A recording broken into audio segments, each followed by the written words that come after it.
Yesterday, I told you that we have within us two very important powers. The first power is the power of desire, by which we desire, called as Ichha Shakti in Sanskrit language, and the another power which is called as the Kriya power, or we can say the power of action. These two are really gross powers which are expressed outside as sympathetic nervous system. Left and right sympathetic nervous system. The central path is called the Sushumna Nadi, the channel of our ascent. This channel represents our evolution through ages. We can say that this channel is responsible for giving us our evolution from amoeba to this stage as a human being. And all the centers that you see there, 1, 2, 3, 4, 5, 6, 7, all of them are the milestones in our progress, in our evolution. These are all placed within us. These subtle centers are there. They are all there. And we are made up of this beautiful instrument. We are not aware of it. Of course, we are not aware. Also, we can't see them because they are subtle centers and we cannot see with our naked eyes. We can only see the manifestation of these centers outside as gross plexuses. Now today, as I told you yesterday, I will be dealing with each center one by one, and I'll tell you what these centers represent within us. Now the very first center is the center of our innocence. Before creating us, before creating this universe, innocence was created. Innocence is the most powerful power on this earth. Innocence is love, innocence is God, and innocence is the only thing that really keeps us going in this horrible world in which we are born. This innocence we find in the matter. Matter is innocent. If you hit the matter, it will hit you. If you don't hit it, it is all right. You can change the form of the matter. You see, in the, say for this hall, it won't trouble you. If you are here, it will give you a shade. If you want, you can use it for disturbing others, for destroying others. The way you want to use it, you can use it because it doesn't say anything to us. So at this center is the carbon element which started growing within us. We can say the carbon is in the center of the whole system of elements. Carbon is in the center because it is a tetravalent element. As you know, it has got 4 valencies. And when carbon came in its existence, then only life could be produced. And this center is thus the center where we became really tetravalent. Means we became an element by which we could become human beings. We could become the living things. The living things started when carbon came into existence. So this center is very important because this center represents that stage of human evolution where we became living human beings. Before this, we were dead people. We were just like these stones and things that you see around. After that is I told you that center, about that I talked to you yesterday. After that you have the second center of our seeking. When an animal came into being, he started seeking. First he started seeking the food. For example, the unicellular animals like amoeba and all that, they just seek food. They do not seek anything else but food. And that is the beginning of our seeking. So the first grossest seeking was the food, where we started seeking something for our growth, for our nutrition. The second seeking started when some of the animals felt that they were too big for their sizes, they couldn't move around, and they found it impossible to do something about it. Now we can say that even before these animals were made, before that the fishes themselves were surrounded by land, and one of the fishes had to come out, the future that was going to happen. In these chaotic conditions and confusions, we start seeking more and more, and the real seeking is that of beyond. Of course, we must say that the play of the seeking is not only human, there is also God's play. It is God who wants you to seek. It is God who wants you to get your realization. You are the epitome of His creation. Human beings are the highest that He has created. You see how beautifully He has created you. In thousands of years, from amoeba, from carbon, for an ordinary, say from an hydrogen atom, you have become like this.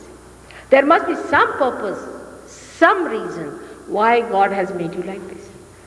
It's not just a wasteful, purposeless activity of God. But what is the purpose of God? Why did He do it? Nobody thinks about it. Scientists, of course, they're being honest. They say we cannot find out, so forget about it. Whatever they cannot find out and reason out, they just don't discuss. So one has to see whether there is some reason or not. Is there any purpose in our life? Or are we to come on this earth and just to die like any other animal and have no gains in our human awareness? This question has been arising into the minds of thousands of people and thousands of people. And at this time, as you know, the market was full with the idea that we have to seek. So the market got flooded with all kinds of people who wanted to market it. I mean, it's automatic. There are marketeers for everything. You want something, you will find marketeers just coming round. And that's how it happened.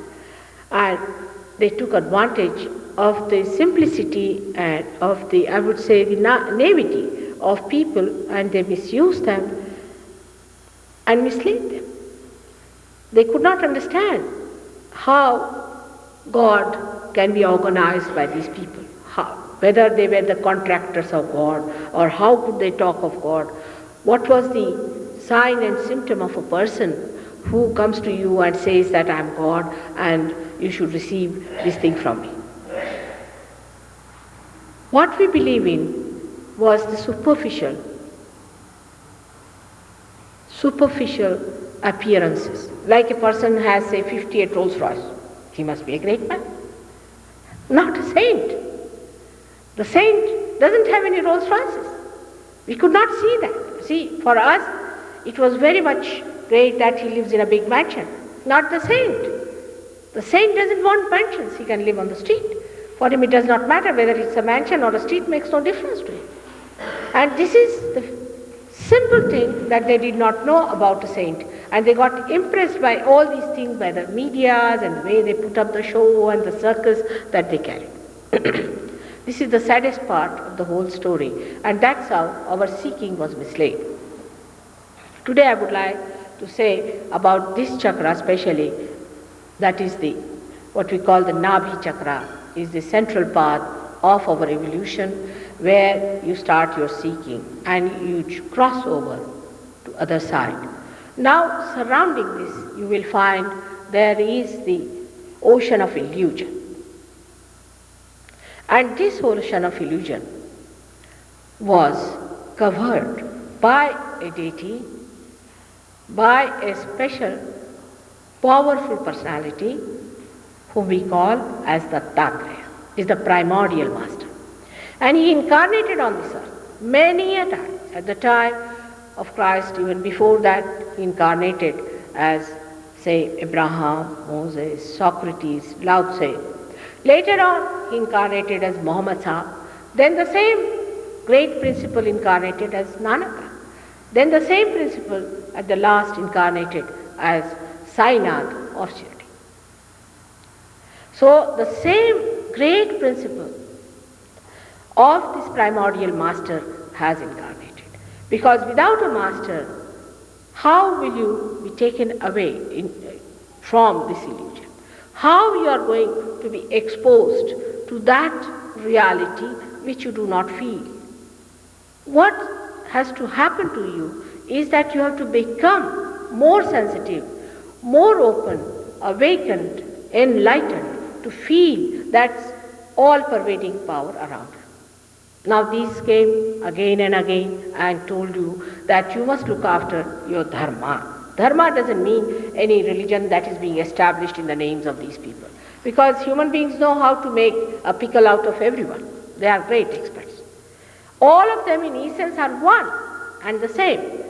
But like flowers on the same tree can be taken away from time to time, and when they become ugly and they become completely spoiled, then people can claim this is my flower, this is my flower. Everybody has become a contractor of this. Actually, these people belong to the whole universe. They are universal beings, and they came on this earth to give us a sustenance within us, a sustenance. Dharma means a sustenance. That is, we can say that a quality that is human. For example, gold has a quality that is untarnishable. Carbon has a quality that it is tetravalent. In the same way, I would say human beings have 10 valencies, or we can say has a quality that they have to have these 10 specialities in them so that they can be called as human beings. All these 10 specialities are represented by the 10 incarnations of this primordial spirit on this earth.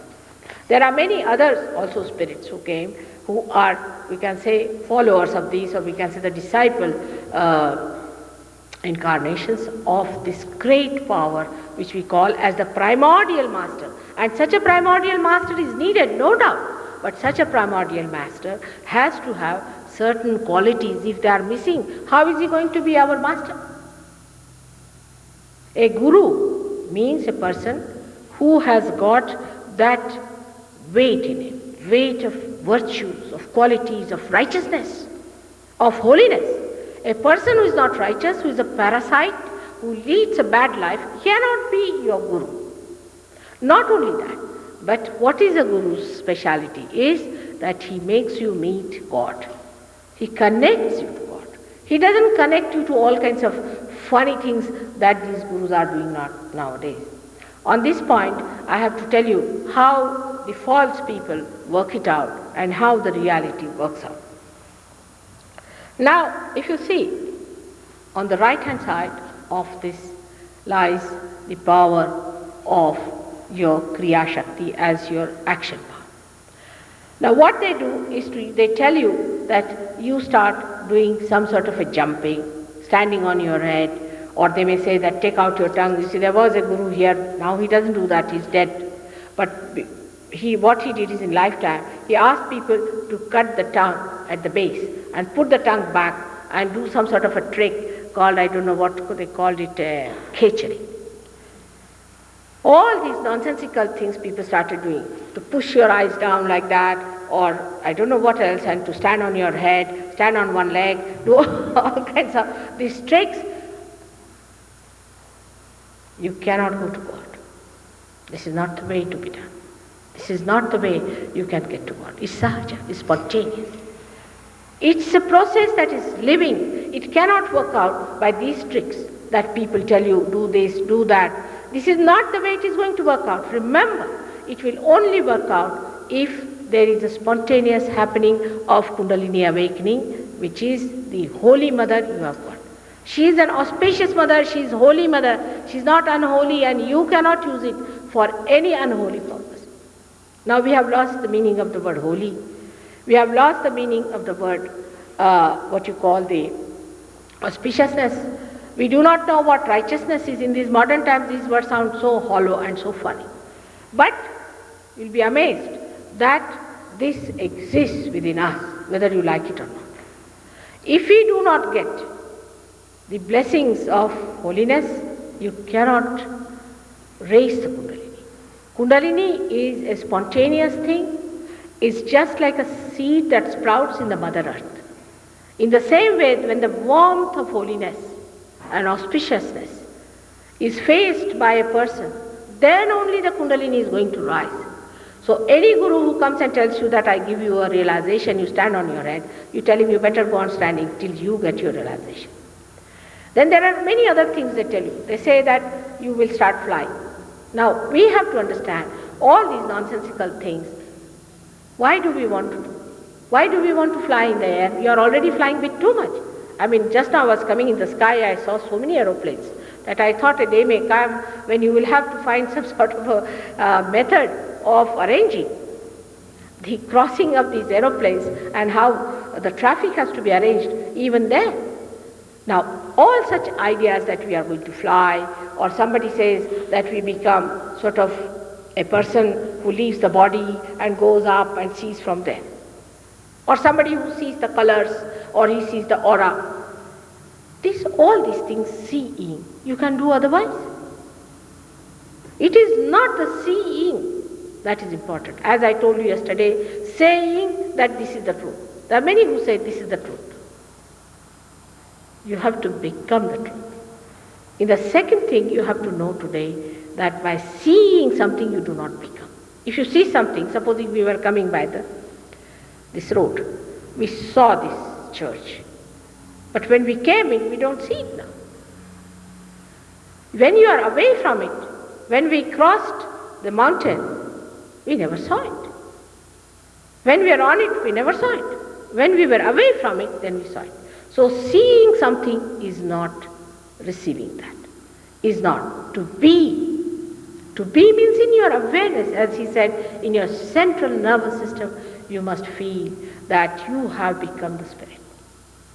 Yesterday I told you about the spirit and what are the blessings of the spirits and how you get it. But if your dharma is not all right, supposing you have moved too much to the right side, even a person who is a very busy man, he is running in the rat race, he has no time for God, he has no time for his spirit, nothing, he is running very fast. All right, you run fast and jump into the place where you have to go. You have to be in the center, not extreme action can take you to your real path. And now, if you take a car, for example, in our practical life, we always try to keep everything in the center. In the sense, your car cannot run on one-sided wheels. It has to have both the wheels. On a chair, you cannot sit if it has only two legs on one side. You cannot sit. Our center of gravity acts in the center. We, in our normal life, keep to the center. We cannot walk with one side like this. We have to put both the legs on the ground and walk on both the legs. In the same way, if you try to act on one side, as I told you yesterday, you can create a terrible imbalance, especially in dharma, it happens. And that's why I'm telling you today that any extreme behavior on dharma is not needed. There is no need to go on madly calling God, oh God, come along. People are saying mantras now. Any sort of mantra they take. There's one guru who charges 300 pounds and the mantra he gives means, in Hindi language is called as tinga, means when you show like this, that is it. Can you believe it? And so many people are doing it, paying 300 pounds. You tell any Indian and they will just laugh. How can it be? Inga. Inga in Marathi language means the tail of a scorpion. These are the mantras they are giving to you and you are paying 300 pounds for that. Now the mantra cannot be given like that. It's a wrong idea that you give some mantra to somebody. For example, every center has a different mantra.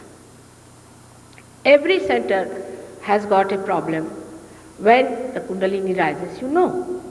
When you come, say, to the center of Sri Krishna. Now you have to take the name of Sri Krishna. If you come to the center of the Gurus, of the Adi Gurus, of the Sadgurus, then you have to take the name of Sadgurus. Sadguru means the one who is the real Guru, the one who is the real master. Then you have to take their names. But if you are taking the name of some one person, for example, say we take the name of Rama. Now where is the center of Rama? You can see there. The center of Rama is on the right side of the heart centering, which is in the centering. Now if you take the name of Rama and you have no problem, you will get into problems. It's easiest way to get into problems because Sri Rama is a deity. You cannot just take his name without any protocol. There is no rhyme and reason. For example, if I take the name of, say, the governor of this place and just go before his house and start shouting his name, I don't know his name, they'll arrest me. In the same way, if you take the name of Rama without having any protocol, without having any understanding, first of all, this center will be ruined because you will be taking the name, means you will be using your voice all the time unnecessarily, and also the right side, heart center, will be gone. And all such people will suffer physically from asthma. Absolutely. If you have asthma trouble, then you can find out that you are suffering from this Rama center.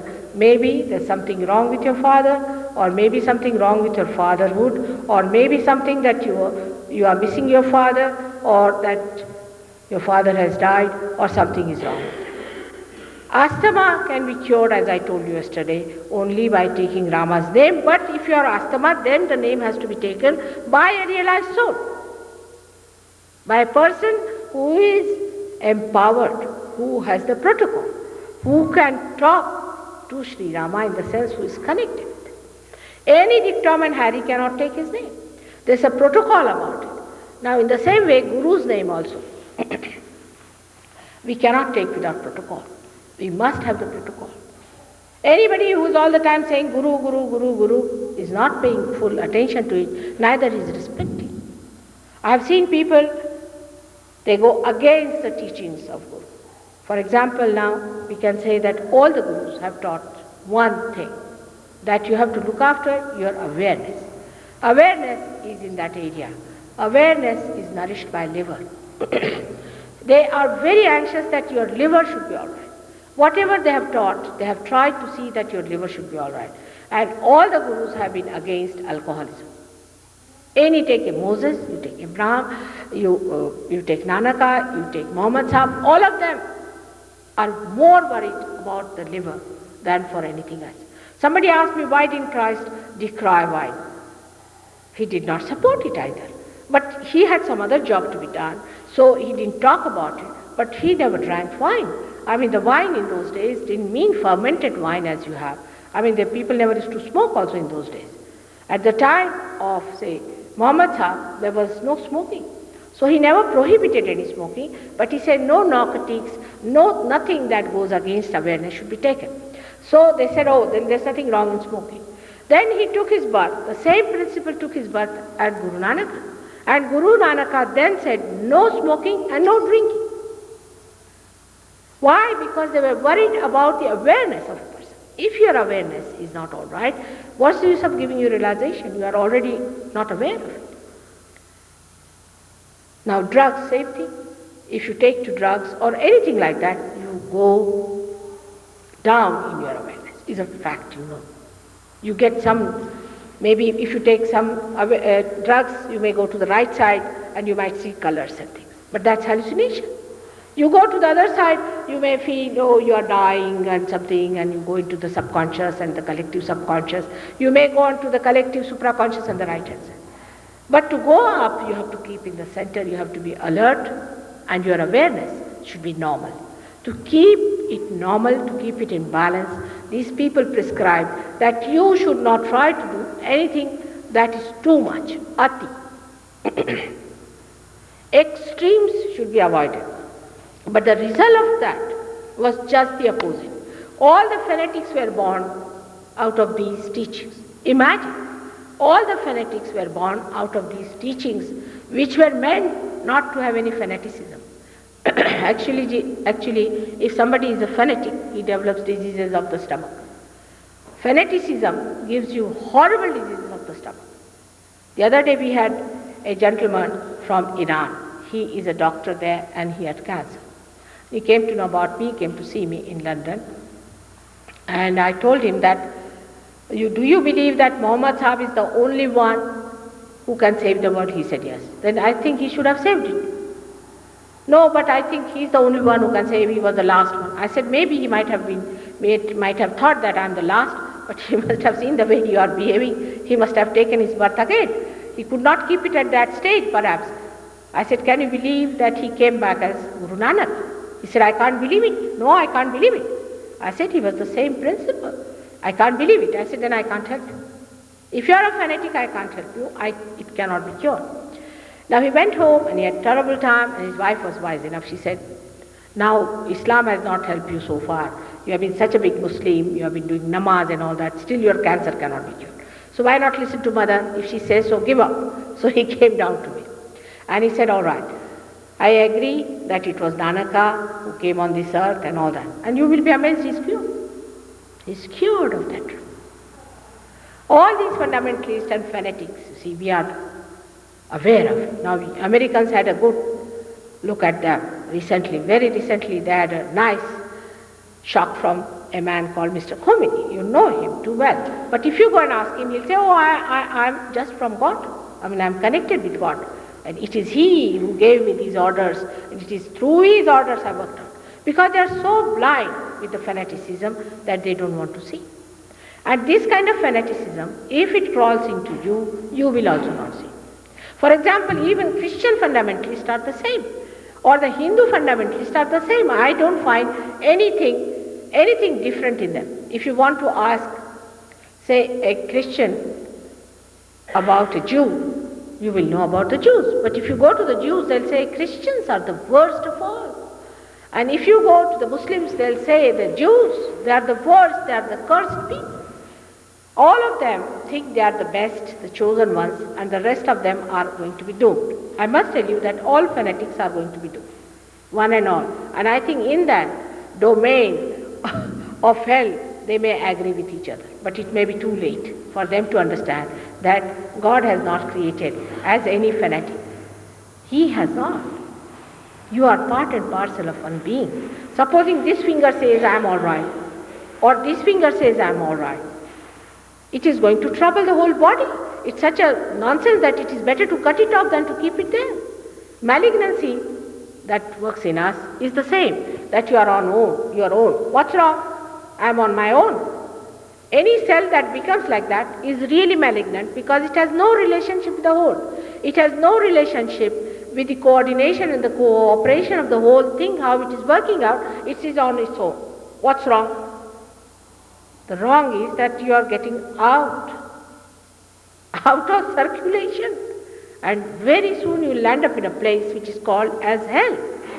And then you will ask, oh, I never knew. You are all connected with each other. You are all part and parcel of one collective being, which you have to just feel it and understand that you become that. Till this is connected to the mains, this doesn't work out. Once it is connected to the mains, it works out. In the same way, unless and until you are connected to the mains, you cannot know that you are a collective being.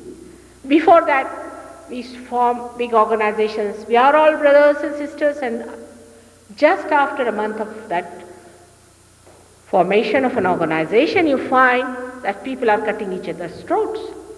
Why? Because they are not really brothers and sisters. They have not felt it. When you become, then you just can't help it. Like people may say that, Mother, you help so many people, you do so much for them, why do you cure them? I said, whom do I cure? Who is the other? If this finger is paining, I have to rub it off and get it all right. It's a part and parcel of me. If there is not the other, then you just help the other person because he's part and parcel of you. If somebody is getting drowned and you are trying to save that person, you are doing it because something in you is dying. You are not doing it because you are trying to help the person, because there's something in you is dying and you want to save that person. This is what it is. And this collectivity you can only feel if you are first of all in balance. The people who go off their balances are very difficult to get their realization. This is one side of the movement in Dharma also. When they seek God, when they seek their realization, they go to the other side of it. Now people can't believe that for this you cannot put in any effort. No action is needed. Now look at the trees. Look at the flowers. How spontaneously they become fruits. Look at the trees. How they turn themselves, the leaves, towards the sun and how they get their chlorophyll established in them, how it happens so spontaneously, how it works out, how they understand. While we think that by doing some sort of an effort, we are going to become something higher, is absolutely an absurd idea. As it is, you did nothing to become human beings. You did nothing whatsoever. You became human being effortlessly. And further, if you have to go, it has to be effortless. Everything vital is always effortless. As I said the other day, if you have to breathe, and for breathing, if you have to go to libraries and go to some guru and pay him some money, how many will survive? It is so vital that it has to happen. The only difference in this evolution, and the evolution so far we have had, is this, that this, you being free, you are going to feel it in your awareness. Before this, you never felt it in your awareness. Now only at this time you are going to feel it in your awareness, that you have become the other person. That a cocoon has become the butterfly. That an egg has become a bird. You can feel it within yourself, this happening. You can absolutely monitor it within yourself, and you are aware of it, that this has happened. This is a blessing placed within you since long, and that's why it is Sahaja, means born with you, Sahaja, born with you. But today this Sahaja Yoga has become a Mahayoga. It has become a great yoga because one can work it out on en masse. For many people can get realization. Just like a blossom time, many, many flowers can become fruits. In the same way, many people can get realization. At this time, when it is such an important time, this is the time of judgment that has started. Now how will you judge yourself?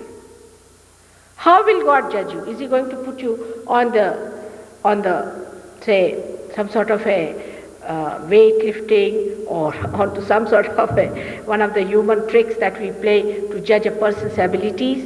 No. The Kundalini is going to rise first of all. When the Kundalini rises, you start getting that awareness on your fingers. You start feeling the all-pervading power on your fingers, because these are the centers of your subtle being, which get awakened, you start feeling it. And by that feeling, you get that vibratory awareness, by which you get the discrimination, and you know what's wrong with you, and you know what's wrong with others. So you judge yourself, you improve yourself, you know the method how to improve yourself. You feel better and better and better, and then once you are all right, you judge yourself. There is no need for God to judge, but God within you, your own spirit judges you. Because when the Kundalini rises, she touches the fontanelle bone area, where she pierces through. You can feel first sometimes the throbbing, and then the cool breeze starts coming in. There is the spirit, the seat of the spirit. Though he resides in the heart in human beings, the seat of the spirit is on top of your head. And when it touches that, you start getting this discrimination and you start understanding it. Now if I tell you, don't do this, that's why these 10 commandments are that don't do this, don't do that. But human beings are such, if you tell them, don't do it, they'll do it 100 times. There's something wrong with them. I tell you, the brain is sometimes upside down, I think. If you tell them, please don't do it, don't burn your, even to a child, human child, if you tell him, now don't put your hand in the candle, you'll burn it. Still he'll burn himself. He must learn. He's so ego-oriented that he must learn by burning his hand. He must learn everything through experience of his ego. Till he is nicely bashed, he won't listen. So the best thing I thought was to give the realization. Once you have the realization, once your car has started, you will know where is the problem. Because if you tell somebody this is the problem, he may hit you back. It's not easy. If you tell somebody you have too much of ego, he'll come and box you completely. You can be crucified. I mean, this is what has happened to Christ. It's not easy to deal with human beings. You see, they are so much, just like a big snake sitting down there. You tell them something and they'll just come on you. Because if you mesmerize them, if you pamper their ego, oh, you are great people, only pass on your money to me and you will be yogis, you will be siddhas. So you don't mind. It's all right, very simple. You give some money to Mataji Nirmala Devi. All right, she has all the money. Doesn't matter. We have the Siddhas. We are the Siddhas. We are the great yogis. This is, my name is Falana Anand, Dhikana Anand, and Dhonga Anand, and all these things. All these names you will wear, then the clothes you will wear, and walk with great pride. Oh, we are the yogis, we are the great yogis. Absolutely stupid. You are not. You are not. But you believe in it because there's nothing involved. You don't have to grow, nothing, very simple. It is not so. You are seekers, and you will be seekers till you have found it. It's better that you find it and accept it. Because you are said, don't do it, don't go there, you are doing it. All right, so the mother style is different. All right, awaken their Kundalini. First of all, awaken their Kundalini. Like we had one Dr. Rustam with us, and he's a very good doctor and all that, and he got his realization. After that, I told him that now you won't drink, and really forgot about drinking completely. I never told him before, you drink, all right, Kamla, doesn't matter. Whatever you do, Kamla. He said, Mother, I never felt like drinking. But once, after some time, he went to Germany, and he used to like some sort of a wine, he told me. And he said that, now let us see what happens. You see, just like that, because he was very fond of it. So he went to drink that, and he had a terrible pain in the stomach, he vomited out, and the whole thing was smelling like a rotten cork. And he said that as if the cork was coming out of my mouth, I felt so horrible. And after that I said, had it. And his health improved, his money improved, because he was not wasting any more money on these nonsensical things. He had nice musical gadgets in his house, and he started improving his life. In every way, he started looking so beautiful and so nice. Now the thing is, if I tell you don't drink, I tell you all the pub people will come and hit me hard. But I don't say that. It just works out. Because once you have found out the nectar, the beauty of yourself, do not do it. You drink because you are bored. You smoke because you are bored of yourself. You just get bored. If you are imprisoned, why should you be so unhappy? You are just facing yourself. It's the best thing that can happen to a person is to be imprisoned. You are just watching yourself. The self is the most beautiful thing. But people are unhappy because they cannot face themselves. They want to run away. 5 minutes also people won't sit down together and talk to each other. They must call you for a cocktail, or there should be a television going on, or there should be some book two people must be reading. They cannot talk for 5 minutes. There's no rapport. But after realization, you feel so relaxed and so happy with yourself. You enjoy yourself so much. You have to forget about these things. Now we have people here, some of them have been druggists and chemists, completely. Alcoholics and all sorts of things. And just it has worked out so well that they have become now people who are so beautiful. They have got this nectar of the spirit and they are giving it. The imbalances on the left hand side, on the religious side, because yesterday I told you about the physical side and all that, but today on emotional side, but I am telling you today about the religious side, what we do. That we believe in going to spirits. Call the spirits to the planchets and this and that. We go to I was told that in Los Angeles you have got witchcraft, you have all kinds of nonsensical things going on. And for what do you do it? They said that, you see, my father died and I loved him very much, wanted to meet him. Now let him die. Poor thing has died now, he's spared of you. Let him have his freedom. Why are you torturing his soul? Oh, I wanted to talk to him. And then what you get is asthma. As a result of that, your father suffers because he must die now. He has to be in another world, and you have to face it because now you are living, you are in the present. So why do you want to call people who have now gone and finished? But once you start doing all these things, then mesmerism starts, the ESP starts, all this nonsense starts, and you become slaves to these. And these things can be so dangerous. English language is such a funny language that you have got for spirit, even if you have to say the alcohol is spirit.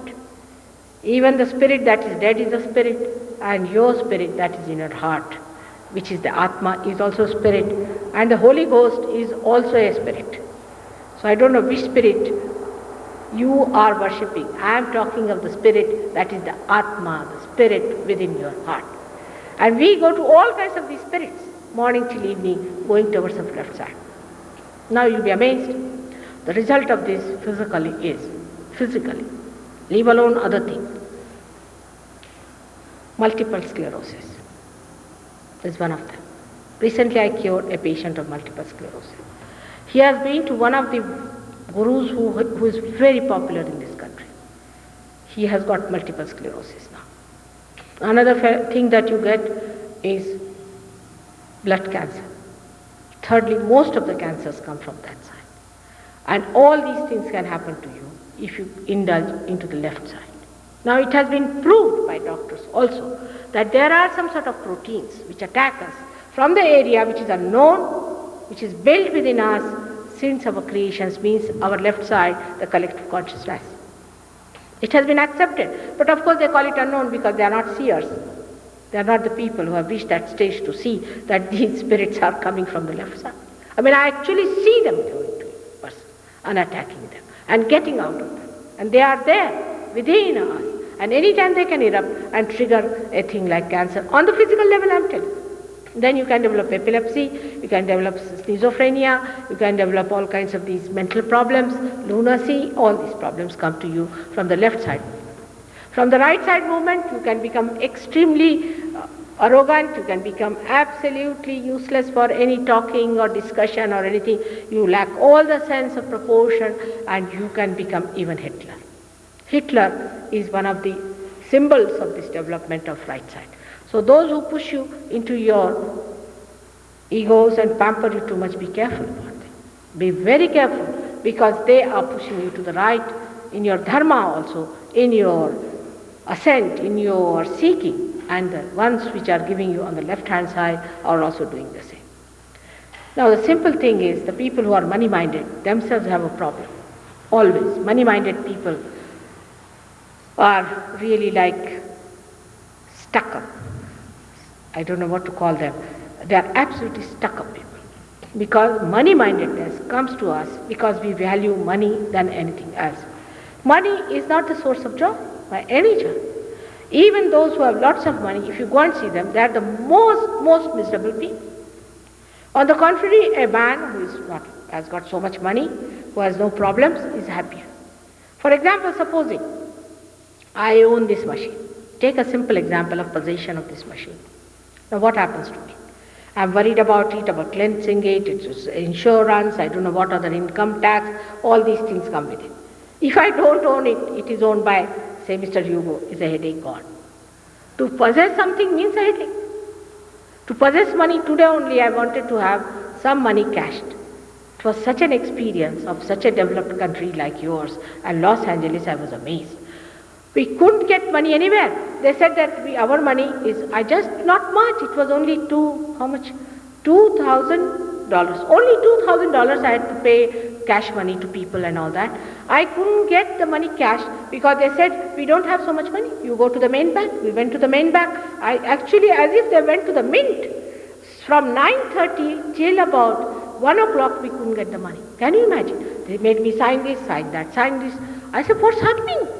You people are supposed to be affluent people. There's no trust.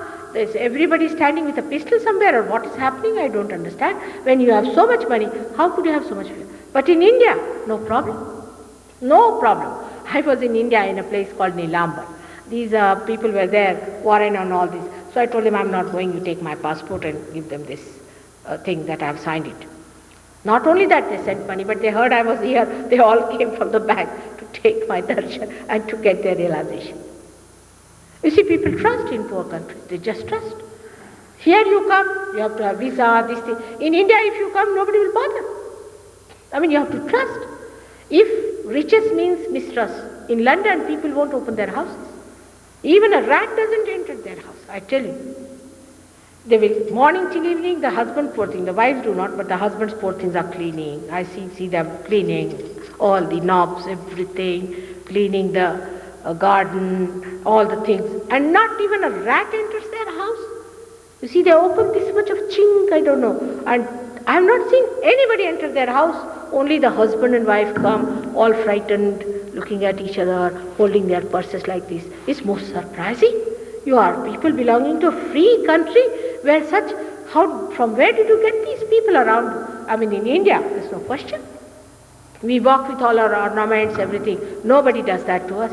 And one lady was killed one lady, when she was wearing lots of ornaments and all that.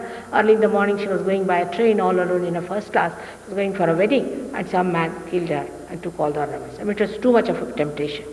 And her place was that and the time was that. Oh God, the whole of the university went into, you will be surprised, into strike for that. Such a commotion I reached there. I said in London every third day there's a mugging going on. This is going on. This is nothing in London, it's so common. And now I'm told that here you can't even get money in the bank. I had to go for 3 hours just to get ordinary $2,000. Can you believe it? And is that the sign of freedom? Is that the sign of affluence? What is happening is that people are insecure. They are insecure completely because of this money bounding. They live with their money. If there's no money, what does it matter? Doesn't matter. Doesn't matter, it's not so important. But the way people are after money all the time, counting every pie and all that, they lose this chance. Their Vishuddhis go out. But worst of all, their Nabi. Nabi chakra goes out. You get a left Nabi problem. Such people may get also blood cancers. They may get troubles of the left Nabi. And such people have such a terrific speediness and such, franticness. They're very frantic people. You see, if they see money somewhere, they go absolutely mad, as if money is like some sort of a spirit or a ghost they have seen. Any talk of money, they just jump onto it. It's too much. I just can't understand such personalities. They are not most abnormal, absurd people. How are they human beings? If money can rule you, then you are slaves of money. You talk of independence and freedom. Where is your freedom? The money is ruling you here. That's what happens in your seeking. When you come to a person, those who are money-minded people, if they come to a person, he said, all right, you can pay money to me and you can purchase God. You feel very happy. Oh, very good idea, we can purchase God also. Can you purchase God? Can you purchase Him? And that's how these people take advantage of that ego. You think we have money, we can purchase God. Now we are people, very rich people, we can purchase God. God is, that's why Christ has said that a rich man cannot enter into the kingdom of God. Even a camel can pass through the hole of a needle, but a rich man cannot enter into the kingdom of God because he's stuck on it. It's just become like, you see, you make somebody, you say that you hold. In the same way, a person is completely entranced with this money thing. Now, when they start that this is all junk and this is all nonsense, we should get out of it. So what do? You say, all right, give up this. Let us start another counter-culture, let us start another stuff. But you are not out of it. Just it's a make-believe. You are not out of it. You think that you have done it. You have not done it. How will you get out of it? Is only through your awakening of this center, where there's a deity who is the Father, who is the preserver, who is the preserver aspect of God, who exists in that area. Unless and until you believe that there is a preserver who looks after us, the God Almighty looks after us, you are not going to get out of it. After realization, supposing you are a poor person, if you have problems of money, you'll be surprised your material side improves. Your material life improves. It improves so much. But how? Krishna has said, Yoga Kshema Vahamyam. When you get the yoga, you get the well-being. When you get union with God, this is the center of Lakshmi, the center of the goddess of wealth, of well-being. If she is awakened within you, you get your money. But the money is not the way Mr. Ford has got. No, not that way. It's the Lakshmi. Lakshmi is a very beautiful symbol of a balanced moneyed man. In her one hand, first of all, she is a lady. She is a lady standing on a lotus. Can you imagine how light-hearted she was? How light she must be. Here, if a rich man walks, you see, he must have a special honking thing. If he sits here, he must show that he's a very rich man. He'll walk with a big gait and show that. He must have a big car to show off that he's a very big man. But here she just stands on a lotus. She's so simple. And she has in one hand she has 4 hands, so 2 hands she has got the lotus. Lotus means she has warmth, she has love, the pink color. And inside the lotus is such a soft corona, you can say the soft bed. And the bed is used by a very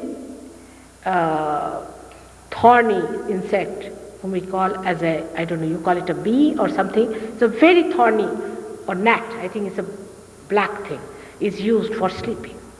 So the person who has money has to be warm like a lotus, and anybody who comes to his house, he must be welcomed the way the lotus welcomes and puts him on this beautiful, soft couch. Even a person like a gnat, if he comes, she must offer. This is a sign. Here, if a guest comes in, add it.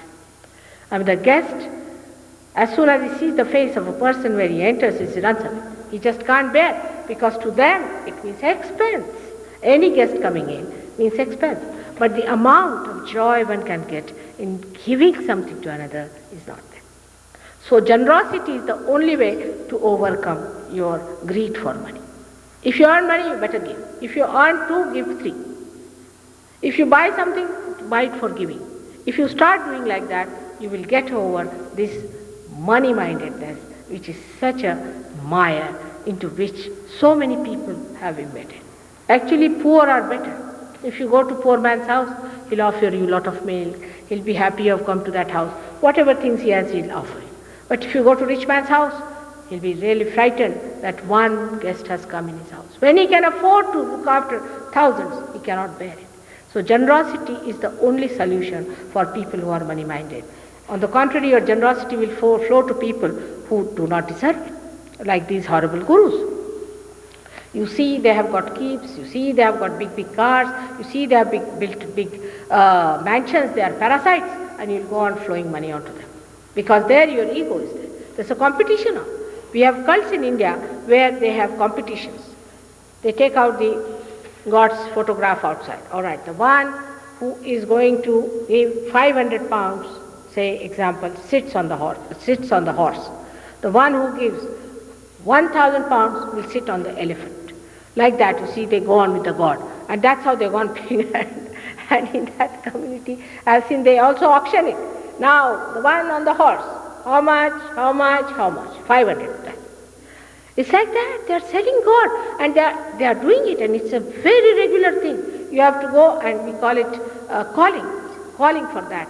How much money you are going to pay. Is this the way to receive God and to understand Him? This is all right for money-minded people. They'll go into the mire of money and finish there. Now, God is love. He's not money. He doesn't understand money, you see. Doesn't understand, really. And godly people don't. I am hopeless. I am absolutely hopeless. I don't understand this. I don't know how to sign a check. I don't know anything. I only know Kundalini. But if you ask me about money parts, I am so hopelessly bad that, you will be amazed. I am just like a rustic person who has never known ABCs of anything as far as money is concerned, because I don't understand why to worry about so much. What is such a great need to count every time, to measure every time, to find out every time? There's no need. It's all that such a headache, such a worry, such a problem. Whatever you get, you just live with it. Why to worry about all these small things and to go about wasting your life for this nonsensical thing like material things? These we can create if you hit it, and they will be all created. Human beings have already created. What is so great about them?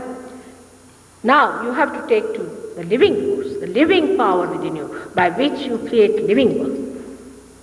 Now after realization, you will be amazed.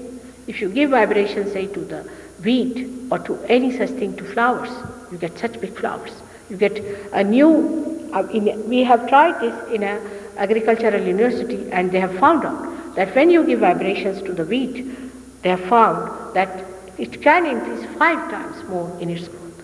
They have seen a cow, an Indian cow, if she is given vibrated water to drink, she can give quite a lot of milk. Not so much as we can say an Australian cow, but Australian cow's milk is not good.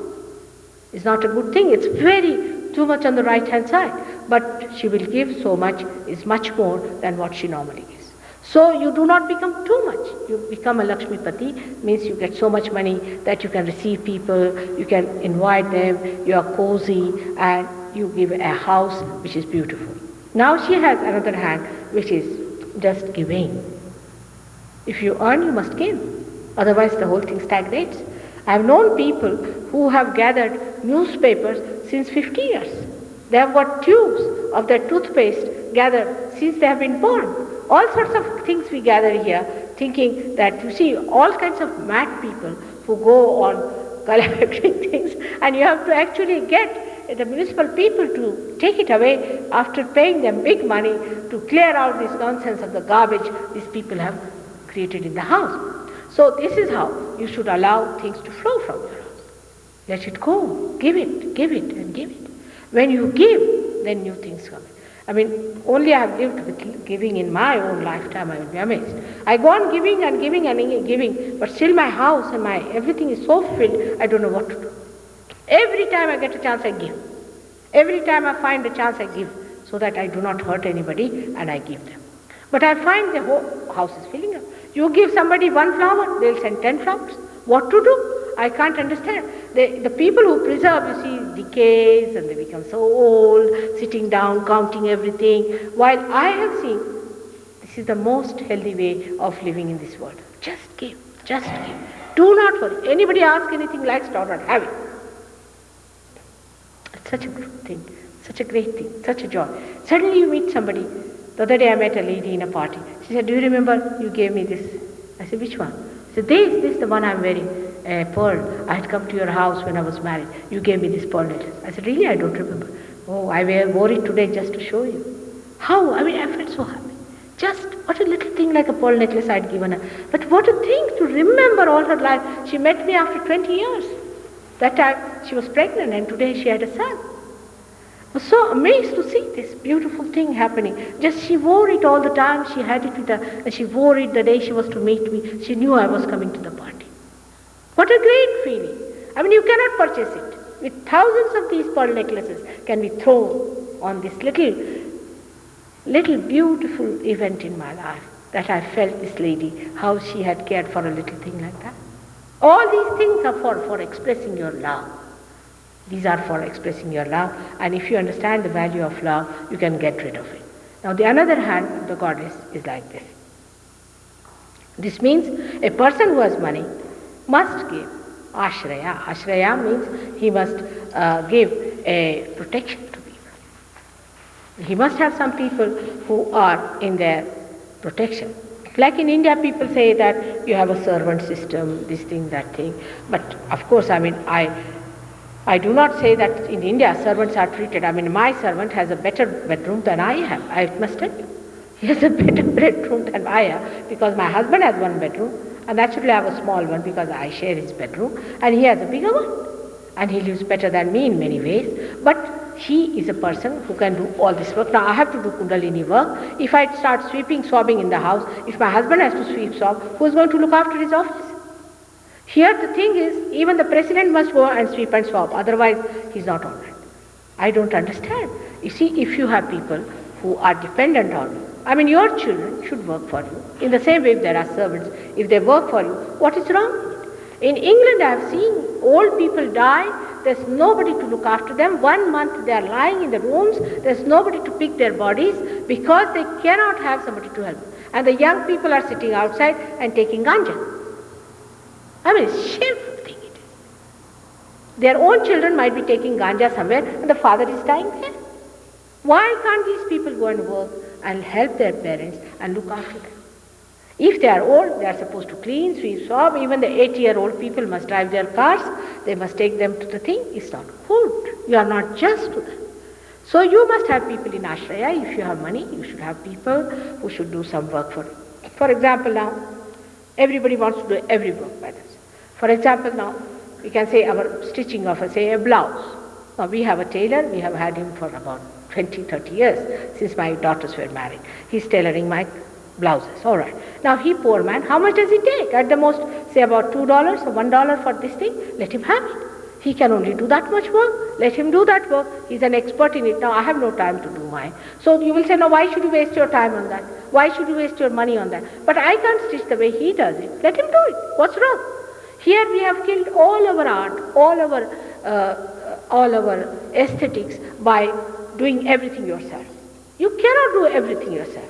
Now, paper, if you have to apply paper, you must do yourself. Why don't you share your money with somebody else? Why do you want to do everything yourself? Same thing has happened to our cooking. I mean, people eat nothing but fodder here. Sometimes the way they cut everything, just eat all that. It's a good excuse to say that we are eating all the vitamins. But that's too hard for human digestion. It's not good. You never cook in the house because the wife must work, the husband must work. They must all go to the office. They all should work. The wife has no time. The husband has no time. No time for the children. The wife has to cook in the house. If she has spare time, all right, she should work also. She has to look after the children. There's nothing wrong in that work. That's a very noble work. The ideal, I sometimes say, those people who have done good work in their previous lives are the mothers today. They are having a nice time. I mean, I look at my husband, I say how much he worked hard. I mean, now as a mother, I do work for my Sahaja Yoga. But otherwise, I have a comfortable life. So why must you all do all the work? You must have some people for your ashraya. You must give them some money. Share your money with others. Protect them. This is one of the things that we have to understand about this deity, which is called as the Lakshmi. And she resides in our stomach. And this is very important to understand that if you want to have blessings of the divine, you should be a balanced person. You have to awaken the Lakshmi principle within you. And that Lakshmi resides in this kind of balancing, where you understand that love is the determining factor of all our monetary behavior, monetary exchanges and report. There's no other way we can judge it. And that's the main basic thing which we are missing today in the modern times. Now, the Kundalini's awakening takes place and awakens this center. When this is awakened, then you go higher into the center, which is higher, we can say, called as the center of the heart. But between these two is a center that is moving round and round, is a center of our activity, which is the center of Swadhisthana. I have told you about this yesterday, that how by activating Swadhisthana chakra too much, we develop imbalances within us, we develop diseases like diabetes, we develop diseases like kidney and spleen and also uterus trouble in women because there are imbalances.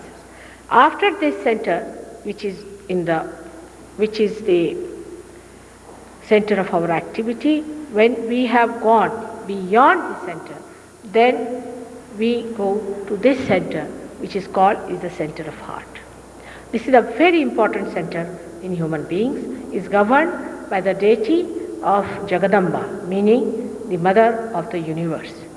This center is acting on our sternum in our childhood. We develop our antibodies in our sternum when this center starts acting. And these antibodies later on spread in the whole body and start defending us against all kinds of diseases, against all kinds of attacks on us. And these doctors know about it. They know there are antibodies, but they cannot say how they are created and how they are within us. So when we are attacked from outside by anything, what happens? We start getting the palpitation. Because these people are informed through the sternum bone that the attack is coming. And this palpitation suggests that there is an emergency and the antibodies must fight it. Now, the women who are insecure like that, they develop a disease called breast cancer and all those things. And these diseases can be very dangerous in people who have insecurities and who hide themselves and who do not tell about insecurities. They can develop these diseases and ultimately they can be in terrible trouble. Today, I'm sorry I won't be able to cover all the centers because it's already quite late and we have this hall only till 10:30. So So we have to do the actualization of the experience of getting the realization, and we have to work it out. So that is the main thing, and whatever was possible, I've told you the theory behind the awakening of the Kundalini up to these centers, and if possible tomorrow I'll try to do the other 2 centers. Now, should we have the experience?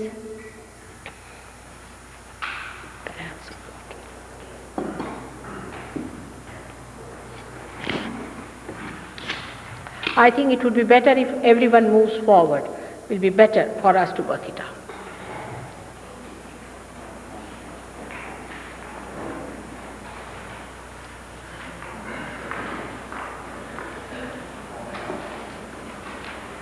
Thank you.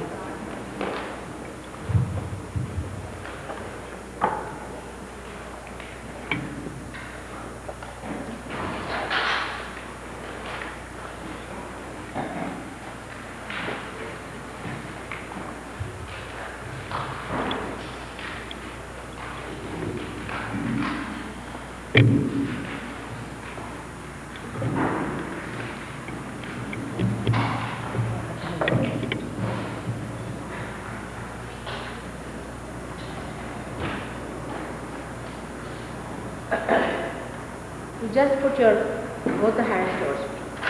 Better thing will be to take out your shoes because the Mother Earth helps us take the problem somewhere forward back.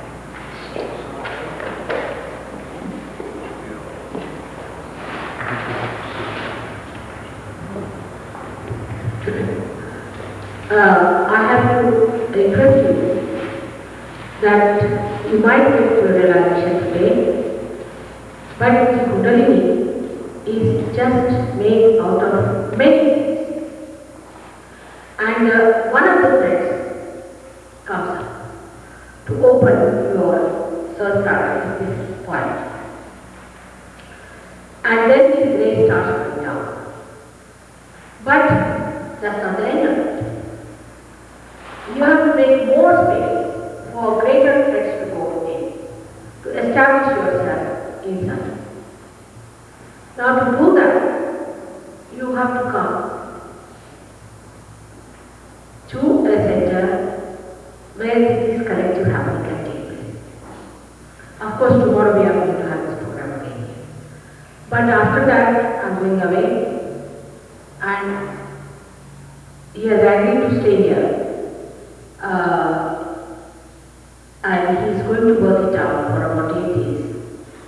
They want to establish some sort of a center here in Los Angeles, where you people can go every week, say in a weekend or something, and develop your powers, your own powers, and master it out, so that you start getting realizations.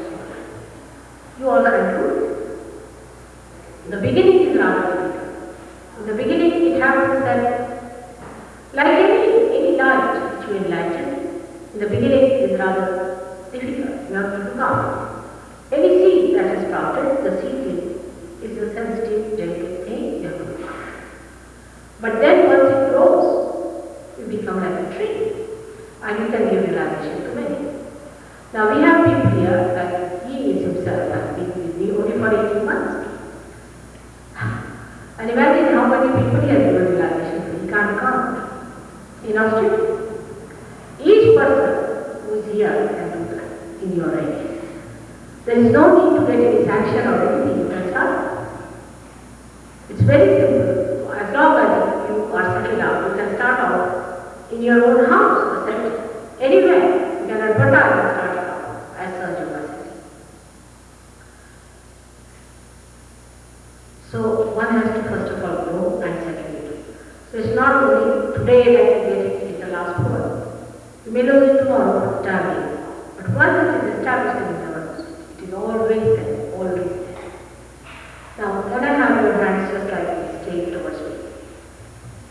Like this, straight. And close your eyes, please close your eyes. Just close your eyes. You have to keep your eyes shut. Because the Kundalini cannot rise above the Ajna Chakra if your eyes are not closed. So keep them closed.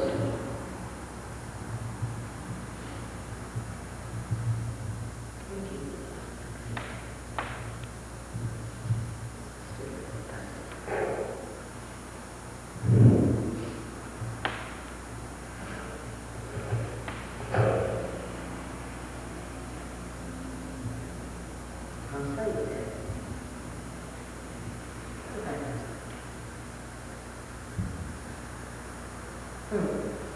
Right? You are not feeling it. Whatever I have said is said just for your information, but I must give you the greatest information that everything, whatever you have done before, has to be.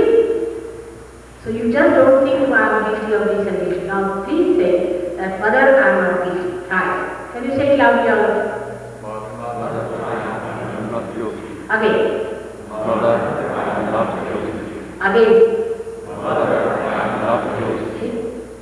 Alright. Now, with this presumption that everything is going to be forgiven, everything, every so-called mistakes you have got. With that confidence, you are alright. Now you put your right hand on your heart. Right hand on your heart. Heart on the left side. Now, close your eyes. And you say, ask the question, Mother, am I the spirit?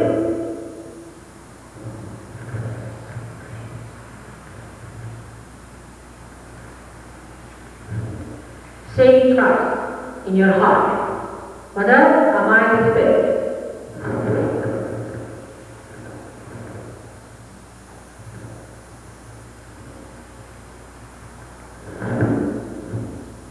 Now put your hand much lower on the left hand side. Much lower your waistline. Much lower your waistline. Much lower. Even lower than that. Lowest, yes. Now, you just say, Mother, give us the pure knowledge. Mother, give us the pure knowledge.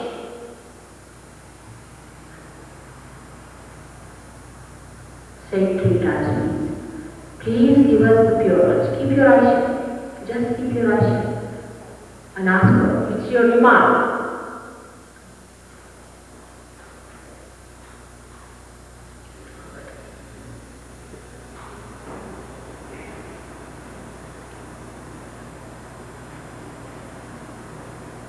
Now raise it little higher in the center of your stomach.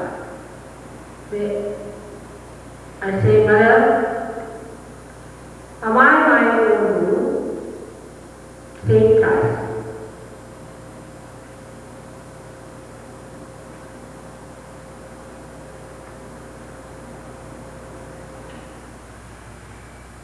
Also say, Mother, please give me peace.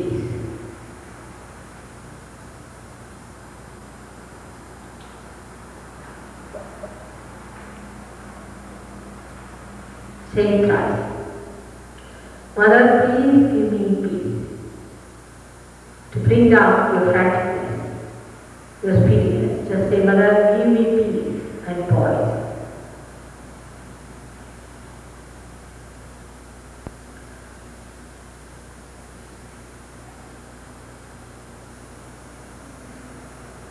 Now again ask the question, Mother, am I my own guru? Ask it about 10 times. You are your own guru. If you get realized, you are your own guru, and all other gurus are going to live. The real guru, the Sadgurus.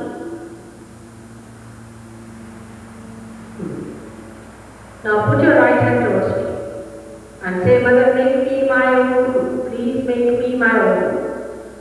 Right hand as if you are asking for it. Yes. Please put your right hand towards me and say, Mother, please make me my own guru. Put the hand towards me as if you are asking for something. Mother, please make me my own guru.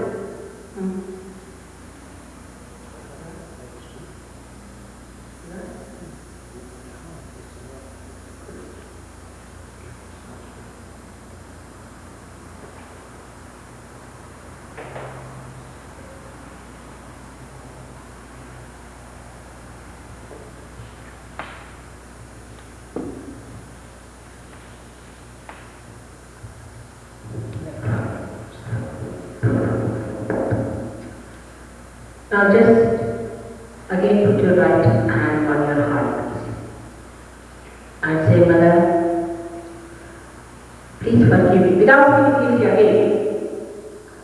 Please forgive me if I have done any mistakes. Without feeling any guilty.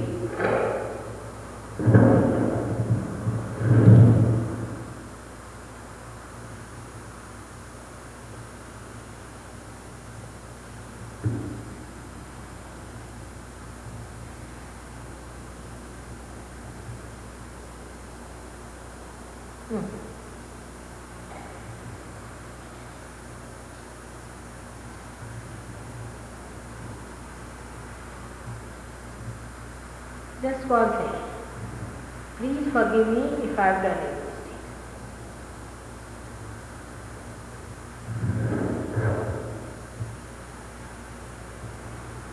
Also forgive me if I have not paid full attention to my spirit.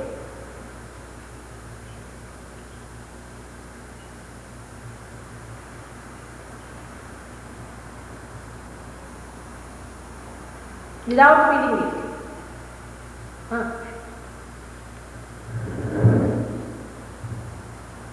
Now you forgive others. Please put both hands towards me and say, I forgive everyone. Just say that.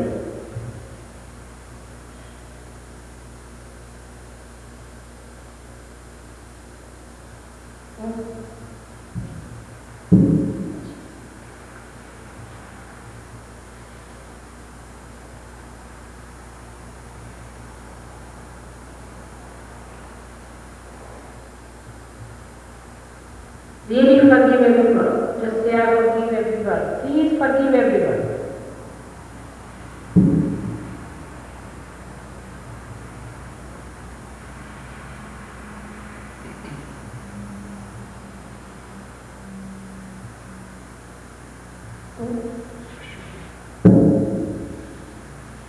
Because you are part and parcel of the whole.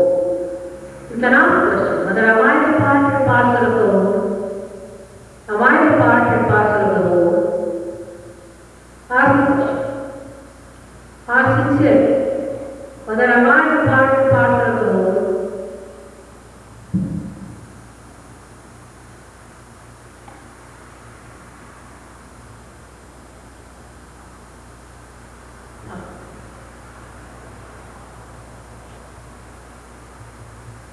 And now ask for your realization. Mother, please give me my self-realization.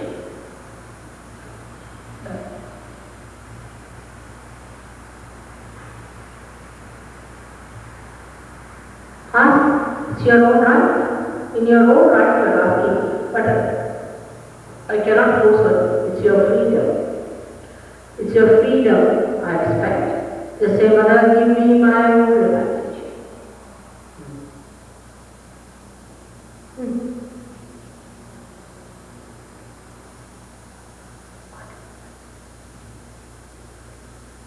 Just keep your eyes shut. Enjoy it.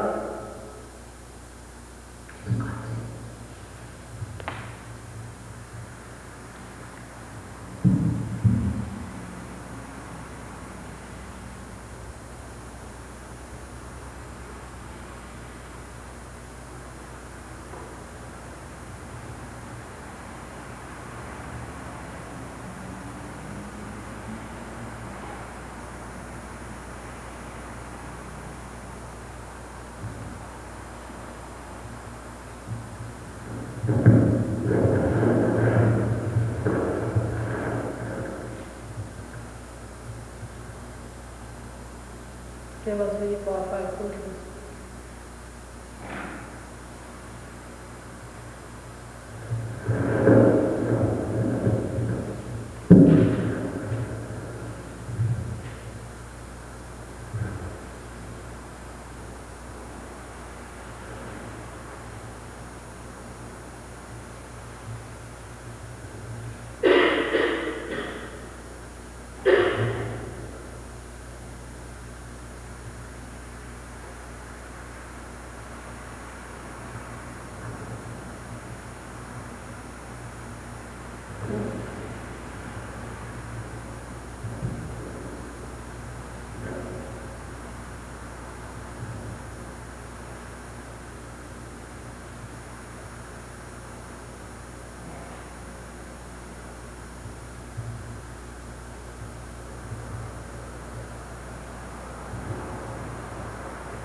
Everybody's got it.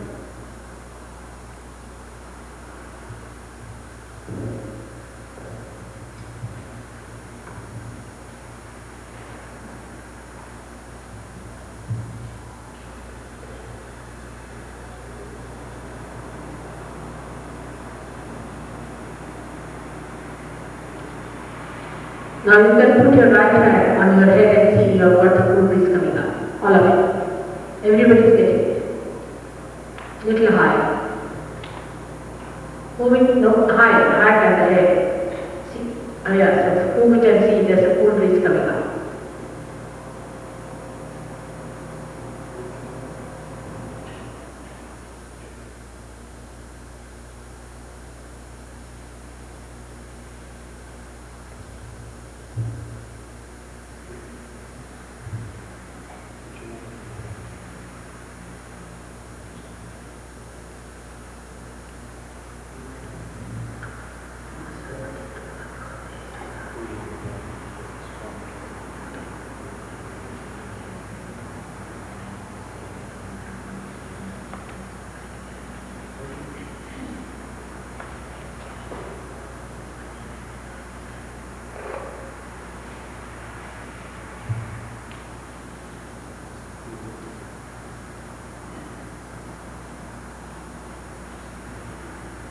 Now put both hands towards me and see if it's working in your hands. Like this, as if you are asking. You should close your hands first. If it's not going, then only keep one hand, left hand towards me, right hand outside. Like this, ventilating. If you are feeling in both hands, well. Otherwise you put left hand towards me and right hand like that for a while. Like that. At the back. No, like this. No. If you are not feeling that.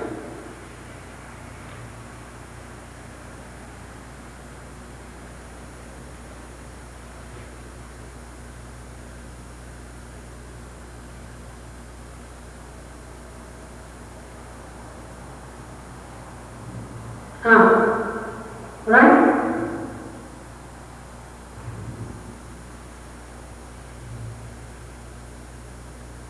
Has you got it? कधी सगळं इकडे हवायला झालेली मला आणि मग इकडे त्या दुसऱ्या बाईला बसलेल्या त्यांना नाही झालेलं ते निमाला निमा कोण आहे तुम्ही बघा ना सुभाष डॉक्टर कुठे डॉक्टर मध्ये ठीक आहे जरा बघा ह्या मिसेस त्या दुसऱ्या बाई आहे तुम्हाला त्याला झालं बघा हात सोडला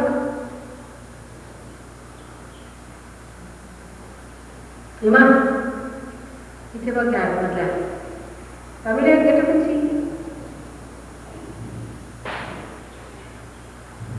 तुम्ही बघा ना तिथे सरळ तर तुम्ही लोक बघा उठून बघा तुम्ही बघितले पाहिजे ट्रेसिंग का बघा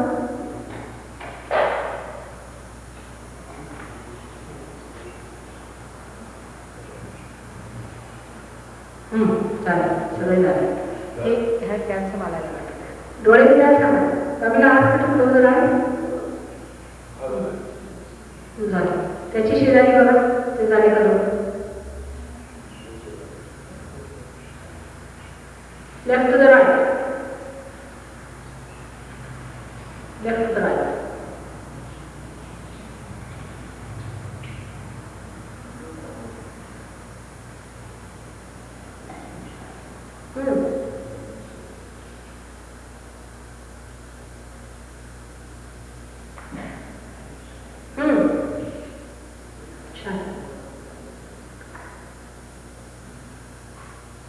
How are your vibrations? Your son, is he alright? Is he alright now? Is he feeling a cold breeze? Are you feeling a cold breeze? Which is in the left hand or the right hand? Tell him.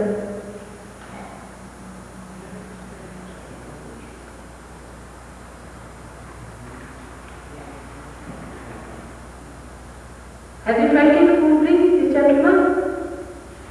Did you feel a full breathe? Why are you going to sit down? Yes? Huh? Alright. Come back. So, now how do you?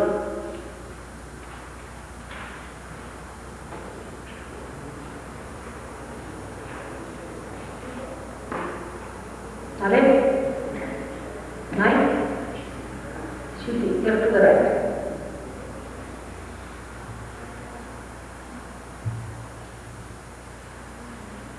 Left heart like that.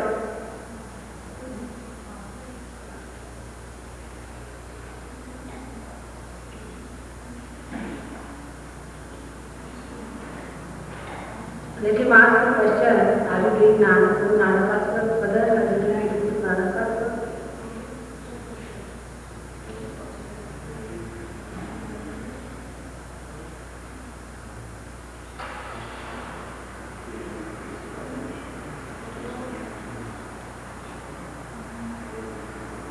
शेवटची बघा बघा हे सगळेच बघूया.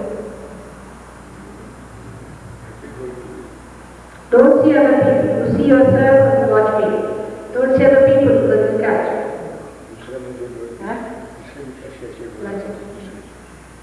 डोळे उघडून सांगा माझ्याकडे बघा.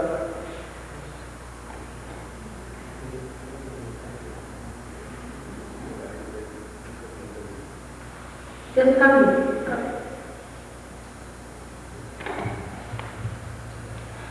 You've been doing concentration here before. Concentration in this part of the side. But here is the one.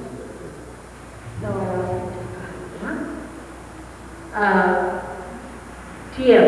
Can you hear me? You got it? TM is not here. Where is the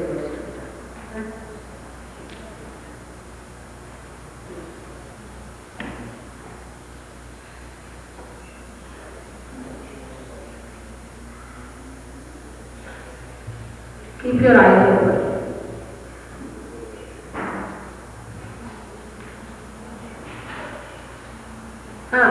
Alright. Correct.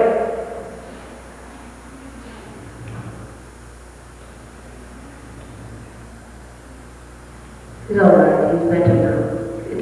Let's see this second gentleman. He's done here now, this one. Yes, he's done here. Just sit up and back.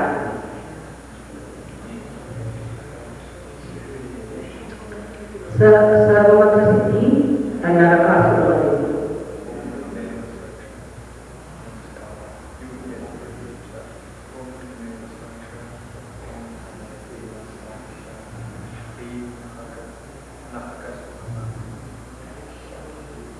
Keep his eyes open.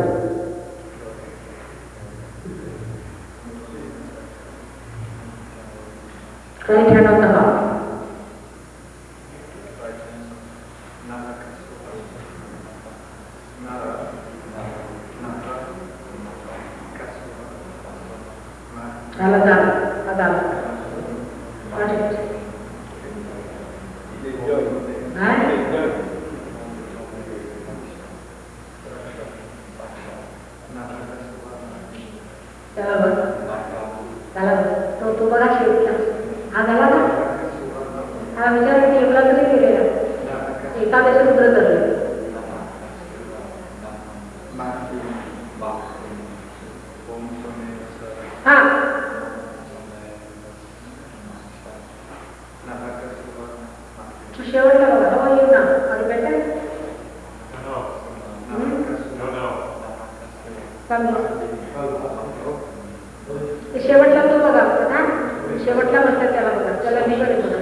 ऐकलं का?